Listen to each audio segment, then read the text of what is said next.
Hello अस्सलाम वालेकुम dear student, क्या हाल चाल है? खैरियत है? ठीक ठाक है? Welcome to universal teaching academy. Universal teaching academy के प्लेटफॉर्म से मैं लेक्चर नंबर 16 के साथ आपके सामने हाजिर हूँ। आज जो हमारा टॉपिक है वो है mother board. Mother board system unit का एक मेन सर्किट बोर्ड होता है। हमने पिछले लेक्चर्स में हार्डवेयर ऑफ कंप्यूटर को स्टार्ट किया था, फिर उसके अंदर हमने सिस्टम यूनिट को डिस्कस किया। अब सिस्टम यूनिट के अंदर एक मेन सर्किट बोर्ड है जिसको मदर बोर्ड कहते हैं। आज हम उसको पढ़ने जा रहे हैं, तो चलें स्टार्ट करते हैं। Briefly explain mother board. Mother board is the main circuit board inside the system unit. System unit के अंदर एक मेन सर्किट बोर्ड होता है जिसको मदर बोर्ड कहा जाता है, इसलिए हम इसको मदर बोर्ड ही कहते हैं, यानी तमाम बोर्ड्स की माँ। इट कंटेन्स माइक्रो प्रोसेसर, यानी माइक्रो प्रोसेसर इसी के ऊपर लगा होता है। ये सॉकेट आपको नज़र आ रहा है, ये white colour, half white colour में। मेन मेमोरी, इसके अंदर मेन मेमोरी भी होती है। मेन मेमोरी कौन सी होती है? यहाँ पे एक चिप लगा होता है जिसके अंदर एक छोटा सा सॉफ्टवेयर होता है जिसको हम ऑपरेटिंग सिस्टम कहते हैं। हार्ड डिस्क वाला ऑपरेटिंग सिस्टम नहीं, जिस तरह विंडो है, विंडो 7, विंडो वो वाला ऑपरेटिंग सिस्टम की नहीं। ये एक और छोटा सा ऑपरेटिंग सिस्टम होता है जिसको बायोस कहते हैं, basic input output operating system. ये जो ही आप कंप्यूटर को ऑन करते हैं तो कंप्यूटर पहले बूट होता है। वो ब्लैक स्क्रीन आपको नज़र आते हैं या ब्लू स्क्रीन आपको नज़र आती है, वो जो है ना वो actually basic input output operating system होता है जिसके अंदर आप सेटिंग करते हैं।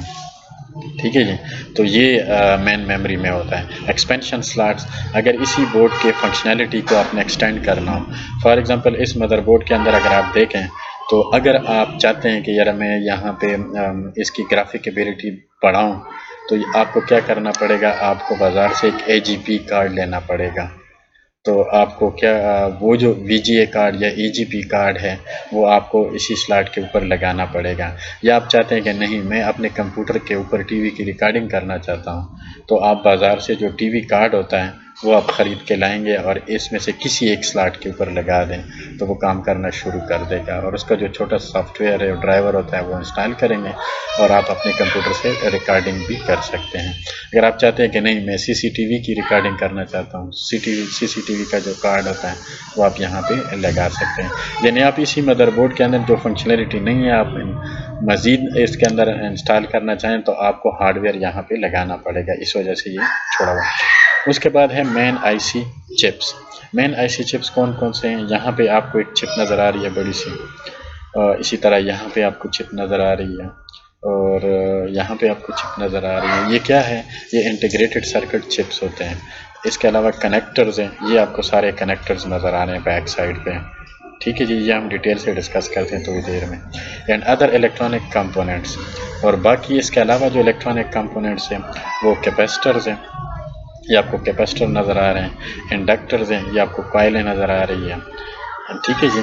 तो ये सारे इलेक्ट्रॉनिक कंपोनेंट इसके ऊपर लगे होते हैं। It has many buses, electric pathways printed on it. इसके अलावा इसके ऊपर जो है ना बसेस हैं जिसको हम सर्किट आप सर्किट पाथ भी कह सकते हैं। ये इसी सर्किट के ऊपर लगे होते हैं। वो क्या कहते हैं कि ये कंपोनेंट को दूसरे कंपोनेंट के साथ जोड़ता है। आप यूँ समझ लें जिस तरह रोड होता है, एक शहर को दूसरे शहर के साथ जोड़ते हैं, इसी तरह इसके ऊपर भी कुछ पाथ्स होते हैं। वो क्या करता है? वो एक कंपोनेंट को दूसरे कंपोनेंट के साथ जोड़ता है। ये जब कंपनी में ये सर्किट बनता है तो उस वक़्त ये पाथवेज जो है ना ये बनाए जाते हैं कि हमने इस कंपोनेंट को इस कंपोनेंट के साथ कैसे जोड़ना है, इसकी पिन को इस पिन के साथ जोड़ना। ये क्या है? ये बसेस होती है। ठीक है जी। तो ये मेन जो इसके अंदर बसेस होती है वो प्रोसेसर और रैम के बीच में होते हैं, हार्डवेयर और नॉर्थ ब्रिज के बीच में होते हैं। तो ये सारे बसेस होती है। These are used to transmit information between various components of the computer। ये जो बसेस होते हैं, ये जो पाथ्स होते हैं, ये क्या काम करते हैं? ये एक कंपोनेंट की जो इंफॉर्मेशन है वो दूसरे कंपोनेंट तक पहुंचाती हैं, लेकिन ज़्यादातर जो है ना वो प्रोसेसर और बाकी जो कंपोनेंट्स है उनके बीच में होता है। प्रोसेसर एक मास्टर, आप यूँ समझ लें कि मास्टर कंपोनेंट होता है जो कि तमाम इसके जो सर्किटरी है उसको कंट्रोल करता है। All the input and output devices are connected to the motherboard. इस मदरबोर्ड के साथ बाकी जितनी भी डिवाइसेस हैं, चाहे वो इनपुट हो या आउटपुट हो, वो कनेक्टर्स के ज़रिए इसके साथ कनेक्ट होते हैं। तो ये सारे कनेक्टर, तो सबसे पहले है ये कीबोर्ड का है, तो ये ग्रीन कलर का ये PS2 कनेक्टर है जो आजकल ख़त्म हो गए हैं, कंप्यूटर में आजकल नहीं आ रहे हैं। उसके बाद ये आपको नज़र आ रहा है ब्लू कलर का, ये कीबोर्ड का कनेक्टर है, इसको PS2 कनेक्टर कहते हैं। ये भी ऑब्सोलीटेड हो चुका है आजकल, इसकी जगह पे वो आप USB की जगह पे लगाते हैं। उसके बाद सीरियल पोर्ट है, ये एक कम्युनिकेशन पोर्ट है जो आप कंप्यूटर के साथ कोई भी चीज़ लगा सकते हैं कम्युनिकेट करने के लिए। ज़्यादातर इंजीनियर्स यूज़ करते हैं, ये भी आजकल ख़त्म हो गए, USB पे आजकल कम्युनिकेशन चल रही है। उसके बाद है पैरेलल पोर्ट, ये भी पुराने ज़माने में यूज़ होता था, आजकल ख़त्म हो गए हैं। ये पैरेलल पोर्ट प्रिंटर के लिए इस्तेमाल किया जाता था। उसके बाद ये जो है ना USB पोर्ट्स हैं, ये यूनिवर्सल सीरियल बस के पोर्ट्स है। इस पे आप कुछ भी लगा सकते हैं, चाहे माउस लगाएं, चाहे कीबोर्ड लगाएं, चाहे कैमरा लगाएं, चाहे जो है ना एनी डिवाइसेस आप इसके साथ लगा सकते हैं USB पोर्ट पे। उसके बाद यहाँ पे ईथरनेट का पोर्ट है, ये लैन का पोर्ट है। ये किस लिए यूज़ होता है, अगर आपने इंटरनेट इस कंप्यूटर के साथ लगाना हो तो आपको वो जो नेट वाली तार है जो मॉडेम से आ रही है, DSL मॉडेम से या किसी भी कंपनी से आ रही है, तो आपको वो जो केबल है वो यहाँ पे कनेक्ट करनी पड़ेगी। या अगर आपने इसी कंप्यूटर को दूसरे कंप्यूटर के साथ जोड़ना है तो आपको फिर क्या करना पड़ेगा, इस यहाँ पे वो जो लैन की केबल है वो यहाँ पे लगानी पड़ेगी। इसके अलावा इसके ऊपर HDMI पोर्ट्स है, हाई डिफिनीशन मल्टीमीडिया इंटरफेस।